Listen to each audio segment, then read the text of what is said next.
नमस्कार दोस्तों, मैं राजकुमार प्रजापति बहुत बहुत स्वागत करता हूं आप सभी का हमारे यूट्यूब चैनल में। दोस्तों आज की वीडियो में हम देखने वाले अंग्रेजी की एक सुंदर सी कहावत जो है shallow water makes much noise. Shallow का अर्थ होता है उथला, ये डीप का उल्टा होता है। डीप मतलब होता है गहरा, डीप वाटर मतलब गहरा पानी, और शैलो वाटर मतलब उथला पानी।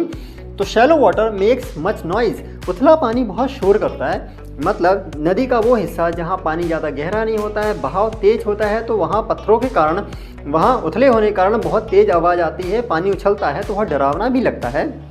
लेकिन जहाँ गहरा होता है वहाँ पानी बहुत शांत होता है। तो कहा जाता है कि shallow water makes much noise, मतलब कि जब ज्ञान कम होता है तो हम हो सकता है उछलते हों, जिनमें गहराइयाँ ज़्यादा हो, नॉलेज ज़्यादा होता है तो कम दिखावा करते हैं, ऐसा लोग कहते हैं। तो हिंदी में कहावत है अधेल गगरी छलकत जाए। तो जब भी आपको अंग्रेजी में कहना हो कि हिंदी में कहना हो कि अधेल गगरी छलकत जाए, तो अंग्रेजी में इसको कैसे कहेंगे? Shallow water makes much noise.